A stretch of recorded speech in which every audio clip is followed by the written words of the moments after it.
Oi, tudo bem? Estamos na nossa 28ª Semana da Arte e hoje nós vamos entrevistar a Ana Paula. Ela que é formada em artes, ela é arte educadora e professora dos pequenos.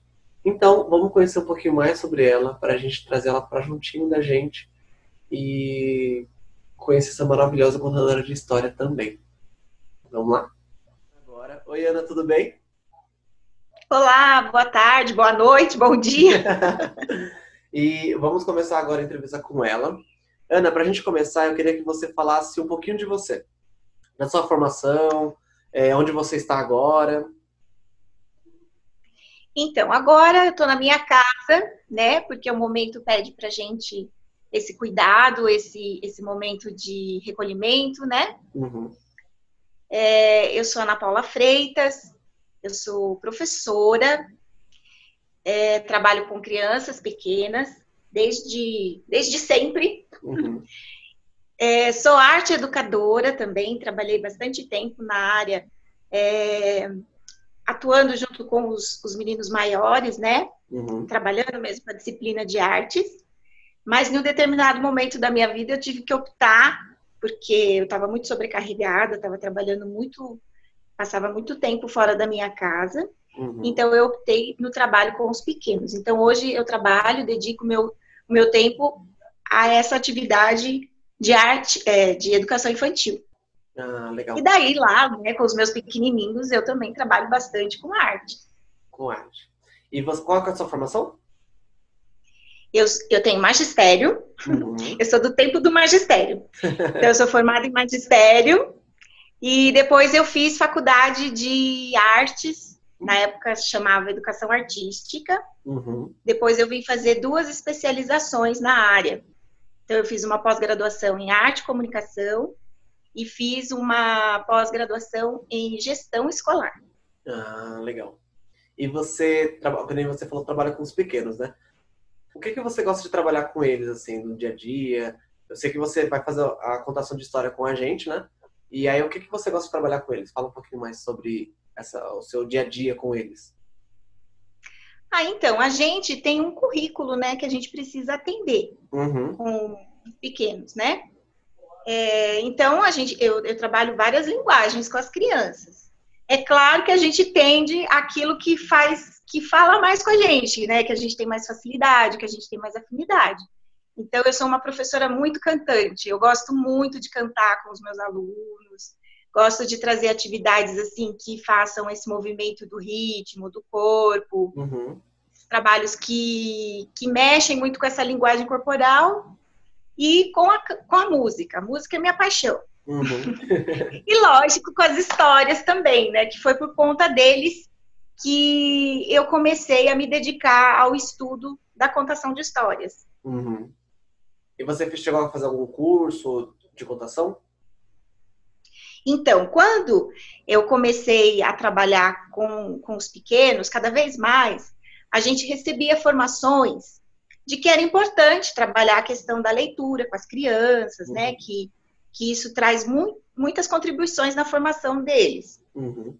Mas eu não entendia muito bem isso, assim, sabe? Eu entendia que era importante ler para as crianças, eu entendia que era importante ler em qualquer momento da nossa vida, mas às vezes eu não sabia muito como articular isso dentro da sala de aula, né? Então eu fui buscando formação, fui buscando cursos que falassem mais sobre essa questão. E daí eu fui descobrindo que existe, vamos dizer assim, um segmento, né, que são dos contadores de histórias, que são pessoas pesquisadoras das histórias, da cultura popular, e que fazem esse trabalho de contação de histórias. Uhum. Aí que eu fui descobrir que existia essa possibilidade. E fui me interessando cada vez mais. Por quê? Porque como eu sou da arte, como eu estudei arte, eu gostava muito da linguagem cênica. Eu gostava do teatro, né? Então, era uma coisa assim que falava muito forte dentro de mim. E quando eu conheci o trabalho com a contação de histórias, eu pude descobrir esse recurso teatral, né, que traz algumas vivências cênicas, Uhum. e que eu poderia juntar isso com o que eu estava buscando, né? Então, era uma coisa que já existia dentro de mim Uhum. E fui ficando cada vez mais encantada. Aí eu fui fazer cursos, fui fazer workshops, né? Mas, na verdade, Gustavo, eu fui aprendendo muito na prática, Uhum. porque os cursos, eles trazem para a gente uma referência teórica, que é importante a gente conhecer, né? Mas as vivências com os pequenos, e na medida que eu fui expandindo isso, que eu não fui contando só para os pequenos, que eu fui indo em outros lugares para contar histórias, né? Contar história para outros grupos. Fui pesquisando cada vez mais, foi aumentando meu repertório, né? De possibilidades de trabalhar com as histórias. Aí eu fui consolidando o meu trabalho. Aí foi realmente surgindo a Ana Paula contadora de histórias, que não era a professora que contava histórias, entendeu? Aí eu vim trazendo para minha prática habilidades que eu não sabia que eu tinha, né? Uhum. Que foram sendo exercitadas através desse movimento com a contação de histórias. E daí foi fortalecendo, foi construindo mais o meu projeto. Esse meu espaço dentro da contação de histórias. Ah, legal, legal. Agora vamos mudar um pouquinho o rumo e vamos falar sobre a questão da religião. Você também é espírita, certo? Há quanto tempo você é espírita? Onde você frequenta? Conta um pouco dessa sua trajetória no espiritismo. Então, eu gosto muito de falar sobre isso, porque quando eu comecei a ir na casa espírita, eu tinha 18 anos. Eu ainda estava me formando, assim, no Cefam, que eu fazia, que era o magistério na época, né? E eu tive necessidade de ir até a casa espírita porque eu estava me buscando, sabe? Eu estava, assim, em busca de alguma coisa, assim, que trouxesse algumas respostas que eu buscava, porque a minha família, ela é de formação católica.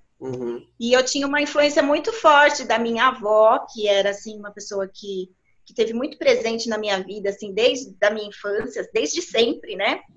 Então, muitos conceitos religiosos eu aprendi com ela. Só que chegou um momento, assim, que não bastava, sabe? Sei. Não bastava. Eu não sei explicar para você. É um chamamento que a gente tem dentro do nosso coração, né? E eu conheci o Centro União, aqui no Cipó, que eu moro aqui no Cipó, né? Na região do Cipó, em Iguaçu. E daí eu conheci o Centro União. E foi muito curioso que, na época, o dirigente da casa, ele me convidou, certamente intuído pelos bons espíritos, para participar do trabalho de evangelização infantil. Legal. Então, eu acho assim que meu compromisso com os pequenos é muito, muito além dessa vida, entendeu? Sim. Porque eu já tentei fugir deles várias vezes. E tudo me faz chegar com os pequenininhos. É muito curioso isso. É muito amor envolvido, entendeu? Com certeza. Ou muito comprometimento envolvido, eu não sei. Eu quero acreditar que é muito amor. E daí eu comecei a frequentar, então, a evangelização como estagiária. Eu ia lá como ouvinte. E como eu estava já estudando o magistério, ainda, né, em curso, então conversava muito comigo essa prática. E daí eu fui recebendo cada vez mais responsabilidades dentro da casa, né? Então, aí eu saí dessa posição de observadora, que eu era uma estagiária ali, para começar a trabalhar com as turmas. Sempre isso no União ainda? Alguém, né? Oi? Isso no União ainda? Isso no União. Tá. E daí eu trabalhei muitos anos no União, muitos anos mesmo. Eu não sei mensurar para você, eu não sei falar assim quanto tempo foi, mas foi, sei lá, mais de 10 anos que eu fiquei lá no União, trabalhando como evangelizadora. Aí comecei a trabalhar estudar nos grupos na mocidade, que me trouxe assim muita colaboração, porque o que eu aprendi dentro da doutrina foram nesses estudos, né, da mocidade. Aí depois eu comecei a frequentar as reuniões públicas, né, fui autorizada a participar das reuniões mediúnicas, né, e daí houve um momento assim que eu precisei me afastar dos trabalhos, porque a demanda do meu trabalho material era muito grande. Uhum. E eu não conseguia conciliar as responsabilidades que eu tinha dentro da casa com a responsabilidade que eu tinha fora. Uhum. E daí, para não ficar faltando com as pessoas, né? Porque dentro da casa, as pessoas contam com você ali naquele momento, né? Uhum. Então, para eu não ficar faltando tanto, ou ficar dando furo, né? Não cumprindo com o meu compromisso, eu preferi dar um tempinho. Porque eu não estava dando conta de nada mais. Sim. Eu estava assim, muito atribulada. E o trabalho com a evangelização é um trabalho muito sério. A gente precisa estudar, a gente precisa estar bem, né? Exatamente. Então, eu acabei me afastando um pouco da casa. Mas depois, eu conheci um outro centro, depois de um tempo, que é o que eu frequento até hoje, que é o Allan Kardec, em Iguaçu também. Aí também. Aqui também. Uhum. E tinha o trabalho com a evangelização, que eles estavam querendo começar naquele momento. Uhum. E daí, eu não lembro direito como que foi essa nossa aproximação, sabia? Uhum. Eu só sei que foi assim. Aí eu comecei a trabalhar lá como evangelizadora, com as crianças que vinham lá nessa casa, no Allan Kardec. Uhum. E durante muito tempo também, eu trabalhei com eles lá. E até hoje eu já não trabalho mais como evangelizadora, hoje eu vou mais como estudante mesmo, porque daí aconteceram outras coisas na minha vida que acabaram, mais uma vez eu teve que fazer alguma escolha, né? Uhum. Então, eu tô nesse momento agora. Ah, é legal, porque que nem você falou do chamado, né? Porque teve tanto chamado para o espiritismo quanto para trabalhar com os pequenos, porque você sempre está com eles, seja dentro da casa espírita ou seja na sua vida particular, no seu profissional, né? Isso é muito bacana, né? É muito forte essa relação que eu tenho com criança, Uhum. com jovens, de modo geral, sabe? Uhum. Porque eu não quero, às vezes, sabe aqueles trabalhadores rebeldes? Às vezes eu não quero, às vezes eu quero fazer outras coisas. Uhum. Mas eu acabo sendo levada para esse mesmo lugar. Então agora eu já aceitei. Eu já entendi que é esse meu trabalho e tenho procurado fazer o melhor possível, né? Sim. Oferecendo sempre o melhor que eu possa. E agora, você consegue enxergar alguma relação entre a contação de história e o espiritismo? Alguma relação? Olha, eu vou falar para você. Existem histórias que são utilizadas mesmo para fazer esse trabalho da evangelização, né? Porque as histórias, elas trazem para a gente, assim, muitas possibilidades. A gente costuma dizer, na medida que eu fui estudando a questão da contação, existem histórias que são utilizadas para curar o nosso coração, porque elas trazem para a gente o trabalho interno de alguns sentimentos, né? Existem, então, essas histórias também para evangelizar. Jesus foi um grande contador de história e ele evangelizava os seus discípulos contando parábolas, né? Então, essa relação que a gente tem com esse universo da história, ele vem de muito tempo, né? Como contadora de histórias, como que eu posso fazer essa relação com o espiritismo? Eu compreendo, assim, que em alguns momentos eu sou inspirada para falar sobre determinadas coisas, né? Para contar uma determinada história. Porque eu digo assim que eu sou inspirada para escolher uma história que às vezes casa bem naquele momento, que traz assim uma mensagem importante, uma mensagem de amor, uma mensagem de bondade, né? Então, quando eu digo assim para você que eu procuro oferecer sempre o melhor, eu procuro estar sempre vibrando nessa energia, né? De bondade, de generosidade, de amizade, porque eu quero ser instrumento de paz, entende? Eu quero ser instrumento de amor. Então, eu quero ter essas inspirações boas para que aonde eu for, eu possa levar histórias que confortem, que alegrem, que tragam bons sentimentos, né? Então, eu acho que talvez seja esse link que a gente pode estar fazendo da contação de histórias com o espiritismo, né? Da gente conhecer e compreender essa questão de que todos nós podemos ser luz aonde estivermos e que nós temos que buscar essa inspiração divina mesmo para que a gente possa colaborar de alguma forma, né, com o nosso próximo. Sim. Então, já aconteceu assim, por exemplo, de de eu ir em um determinado lugar contar história, ter programado uma história, ter pensado numa apresentação, e quando eu cheguei lá na hora, eu senti uma outra necessidade. E acabei contando uma outra história que estava guardada na minha manga, sabe? Porque eu acho que é essa predisposição que a gente se coloca, né? De sentir o ambiente, de sentir a pessoa. Exatamente. E já aconteceu também de eu ir em lugares para contar história e no fim não ter contado nada, porque eu senti que ali não ia rolar, né? Então, acontece. Eu acho que são essas movimentações que vai acontecendo na nossa vida, né? Essas mediações aí. Exatamente. Do plano espiritual. Eu acho que é. É que quando a gente está no caminho, né? Quando a gente se identifica, que nem você falou, você já tentou sair outras vezes, e mesmo assim você teve que estar aqui, nesse caminho com a arte e educação. E então a gente sempre tem essa inspiração, sempre está sendo intuído o tempo todo, né? E assim, de repente, neste momento, você, sei lá, gostaria de me ensinar alguma coisa? Assim, podia ensinar, né? Aproveitar o momento que a gente está aqui. Você falou que gosta de cantar, tem musiquinhas.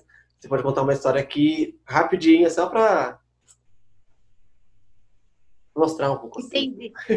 Entendi. Então, tem uma canção que eu fiz há pouco tempo, nesse período da pandemia, eu tenho produzido bastante. Primeiro que eu preciso produzir aula para enviar para os meus alunos na escola.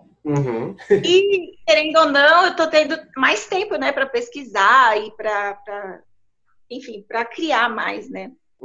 Então, tem uma música que eu fiz esses dias, um vídeo, que chama Funga-Aláfia.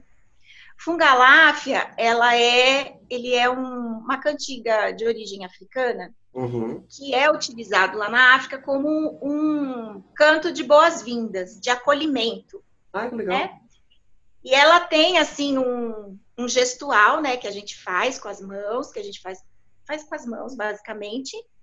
E cada movimento que a gente faz, cada gesto que a gente faz, ela tem um significado, né? Então, eu vou convidar você para cantar e aprender comigo o Funga-Aláfia. Tá. Deixa eu lembrar aqui direito.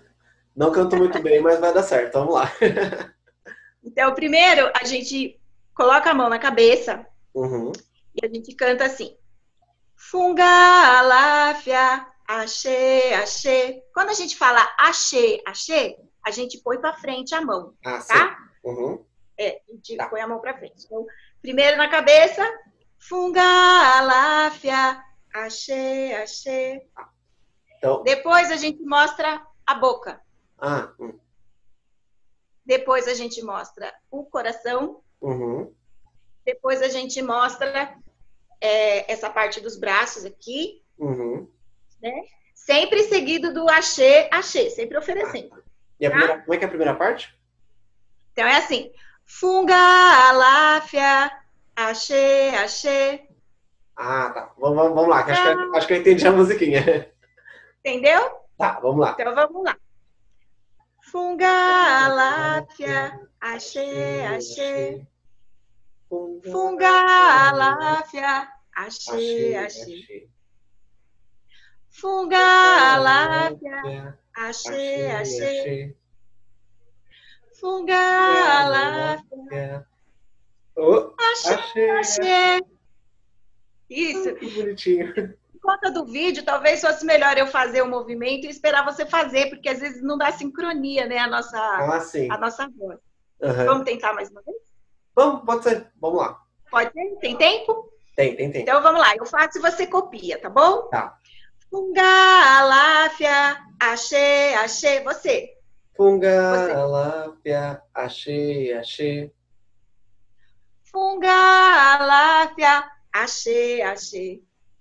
Funga-Aláfia, axé, axé. Funga-Aláfia, axé, axé. Funga-Aláfia, axé, axé. Funga-Aláfia, axé, axé. Funga-Aláfia, axé, axé. Isso. Então agora eu vou explicar para você. Ficou bom, hein? Eu gosto muito de fazer, inclusive, essa dinâmica com as crianças, porque a gente faz um de frente para o outro e faz mais ou menos isso que a gente fez agora, sabe? Um faz e faz para o outro, assim, como se fosse uma troca, né? Eu vou explicar para você o que significa cada gesto, tá? Então, quando a gente aponta para a cabeça, a gente diz que está oferecendo para a pessoa os melhores pensamentos. Então, te ofereço meus melhores pensamentos, certo? Da cabeça.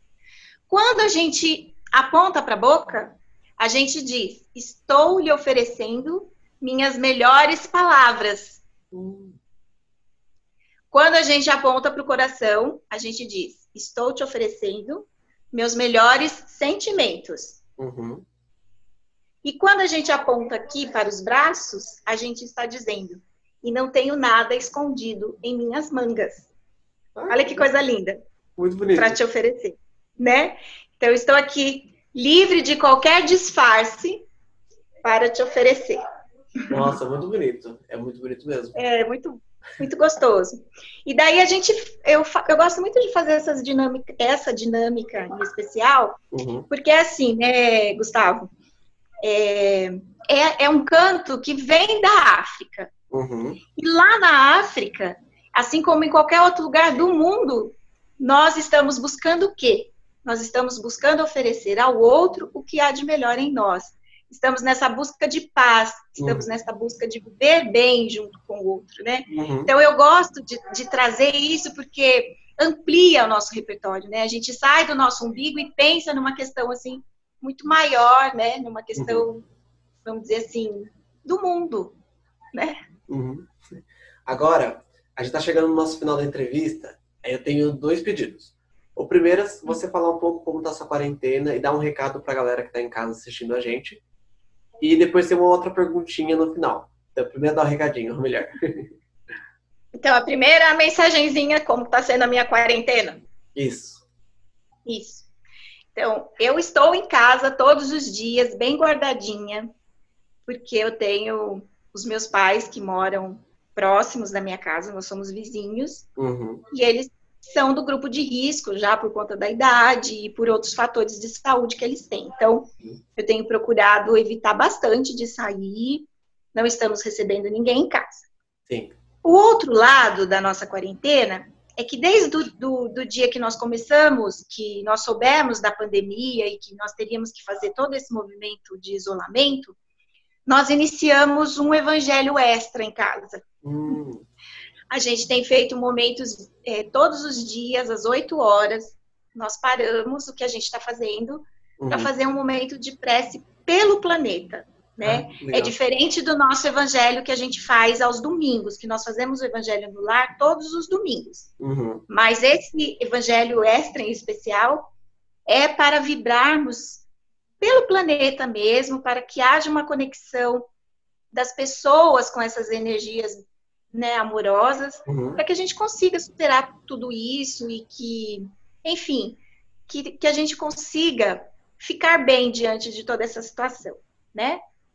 Então, a nossa pandemia tem sido assim, nessa busca de pensar coisas positivas, porque tem momentos que a gente fica assim, muito preocupado com as coisas que a gente vê na televisão, não tenho assistido televisão mais, porque é muito terrorismo, muita pressão, né? E a gente fica assim, muito mais angustiado do que deveria ficar, porque eu penso que a gente tem que estar atento, vigilantes e não desesperados, angustiados. A gente tem que compreender o que é a situação agora, que é uma situação que exige da gente muitos cuidados em relação à nossa saúde, mas a gente não pode entrar em pânico, né? E às vezes a gente também vacila, então o desespero vem. Então eu tenho evitado coisas que me deixem um pouco fora dessa conexão. Então tenho procurado ler, cantar, eu gosto bastante, né? Eu estudo música, eu não sou cantora não, mas eu estudo música, tenho feito os meus exercícios lá que o professor passa para mim, então eu tenho procurado manter esse astral. E além disso, né, Gustavo, existe também a preocupação com os nossos irmãozinhos que nós assistimos lá na casa e que os trabalhos estão parados. Sim. Então, de alguma forma, a gente tem buscado se conectar com eles, assim, saber deles, né? A gente tem alguns grupos que auxiliam com doações, então as doações não pararam.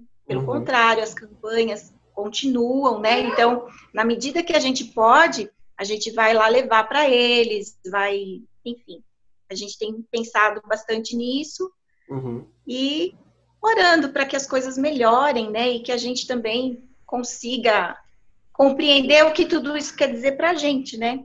Com certeza. E agora, para finalizar, a última pergunta. O que é arte para você?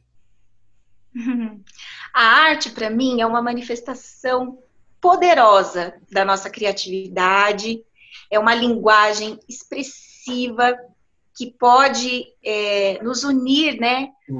Fazer conexões, assim, tanto do ser humano quanto com o que há de mais belo no universo, né? Então, uma vez eu li, não vou saber falar a bibliografia, mas eu li um livro que dizia que as obras que vêm para o planeta Terra, geralmente elas são inspiradas do alto, né? Então, a arte, ela tem essa capacidade de nos fazer conectar. E na medida que a gente se conecta com o que é belo, a gente fica mais receptivo para as coisas boas que o planeta pode oferecer para a gente, que o universo, né? Falando da questão espiritual, que a espiritualidade pode trazer. Então, quando a gente vai na casa espírita, a gente não ouve músicas instrumentais, bonitas, harmônicas, para colaborar com a nossa comunhão, né? Para colaborar com esse momento reflexivo, é o poder da arte, porque a arte transcende.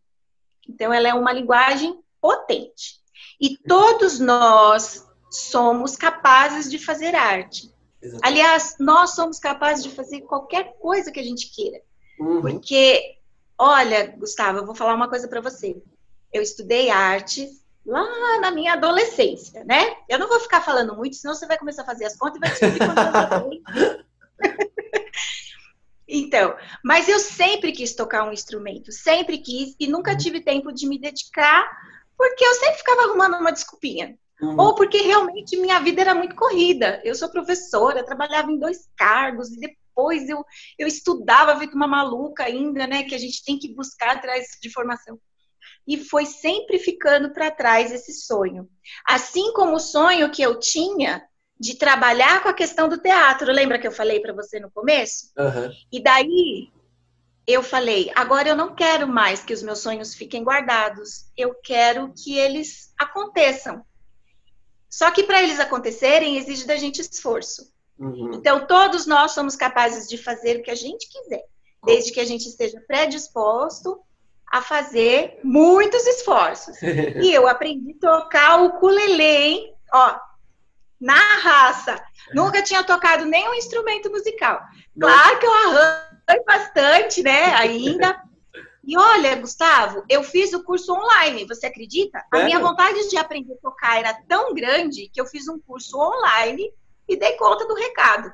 Porque eu fazia os exercícios, eu estudava mesmo, ficava com o dedinho machucado, mas eu queria aprender a tocar. E eu toco uma meia dúzia de música, mas eu toco. Então eu digo para vocês, existe vocação? Existe dom? Existe, claro que existe. Eu não falei que o meu trabalho com os pequenos eu quis fugir e não fugi? É a minha vocação, é o meu dom de trabalhar e estabelecer conexão com os pequenos. Mas também existe a possibilidade da gente ampliar os nossos dons e que para isso a gente precisa estar realmente com vontade de fazer, de estudar, de pesquisar, não ter preguiça de sair da casinha, né? Sair do nosso espaço de conforto e ir atrás. Então, todo mundo é capaz de fazer o que quiser. Ai, que legal. Olha, eu fico muito grato pela sua participação, pelo seu tempo de estar aqui com a gente. E espero que você tenha gostado bastante dessa entrevista. Foi muito legal te conhecer um pouco mais. E o pessoal que está assistindo também, muito obrigado por ter assistido a gente até aqui. Espero que vocês estejam todos bem, espero que vocês estejam se cuidando, lavando as mãos sempre quando sai de casa, passando álcool em gel. Se cuidar é primordial nesse momento para você cuidar de você mesmo e da sua família. Então, Ana, quer mandar um beijo para eles? Eu quero muito mandar um beijo para todo mundo que vai assistir, né, essa mostra, esse trabalho com a arte.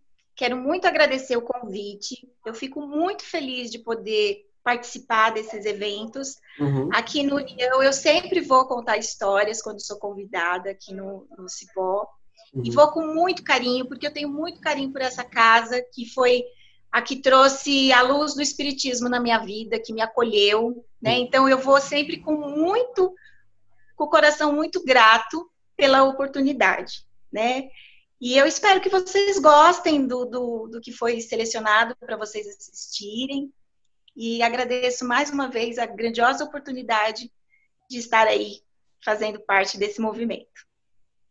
Então, ó, um beijo para todo mundo, um beijo para você, Ana, obrigado mesmo. Tchau, gente, fiquem bem e até a próxima. Amém.